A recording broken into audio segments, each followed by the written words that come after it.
What's going on, guys? So today's video is going to be, I guess, not car related, but kind of car related. Something I've wanted to do for a long time is get some graphics on the wall behind me. I know there's a bunch of stuff on it right now, but towards the end of the garage, there's an open space. And I had this idea for a long time, and what I'm going to do is use a LED projector. I bought this like, I don't know, 5 years ago on Amazon. It was like $100. To play movies like on the side of the house. This is a very cheap one. It's not like super bright, so you gotta use it like basically dead of night. So I loaded my logo to the YouTube channel, the Beater Box Garage logo, onto an SD card. It's plugged in, and what I'm gonna do is project that image up onto the wall down there, trace it with a pen or pencil or a marker, and then fill it in with paint. So instead of buying like a big vinyl decal and spending money on that, this is something that I have already. Like, maybe if you're doing some crazy graphics, you know, it might be worth buying a $100 LED projector. Basically, the limitation is your graphic design. You could design like a graffiti wall or whatever, but it's basically, it's gonna be like paint by numbers. Just if I'm just using one color, it's just gonna be black, and it's just gonna be the logo down that corner. But first thing I'll do is mount this projector on a tripod. You can set it on whatever. I just happen to have a tripod available, so I'm gonna use a tripod, and we're going to fire this thing up. So let's get into it. All right, projector is on the tripod. It's on, and there's the image. So from here, it's kind of skewed a little bit. I think I need to like raise the projector up and tilt it. The top is a little out of focus, I guess, but it doesn't really matter because all I'm doing is going to trace that logo onto the wall. So I'll use a pen. It's going to take a while because there's a lot of letters. Yeah, so let's do that now. All right, so I was going to trace these letters out and then go back and fill it in with paint, but I think what I'm going to do is just go ahead and get a paintbrush and paint it directly while I have it, just to skip that step and save some time. But this is what it's going to kind of look like. This might be hard to see, but this is what I'm using. It's rustoleum latex paint. I forget what this is called. Oh, there it goes. Sentin Canyon black, so it should be like a flat black. The wall is gloss white, so I think the flat black will look kind of nice. And then as far as what I'm using to paint, I found this little itty bitty paintbrush. This is like a model paintbrush, probably from the dollar store. I'll use for the smaller lettering and stuff like that. And then let me grab out my other pocket. Like a 1-inch paintbrush to do the bigger stuff, which this is even, I wish this was like a 1/2 inch because a lot of the stuff is, it's way smaller than it looks. It's like this line right here, like, you know, that's gonna be tough. I'll probably end up using that model brush for most of this, but all right, let's start painting.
guys, I got it done. Took me probably about an hour, maybe a little less than an hour to paint that, and I'll flip you guys around.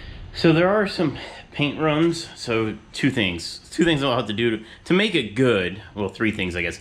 It needs a second coat, like on the wrench and stuff. It's a little bit thin, and then there's a couple paint drips like above the T, and then like a little one like right there. So it needs a second coat, and then the two or three paint drips, and then the G. If you see that, the picture shifted, like how it shifts every like minute or so to, I don't know, it's probably protecting the pixels. I didn't realize it shifted, so I started painting the G, and then it shifted, and then I realized what happened. So what I'll do is basically erase that off, or maybe have to paint over a little bit of white. But it's not perfect. It's definitely not no vinyl decal. But what I like about it is it's like from a distance it's good enough, but when you're close, like you can definitely tell it was hand done. But it's good enough that it's hand done that you're like, wow, that's like pretty decent for being hand done, even though I use a stencil.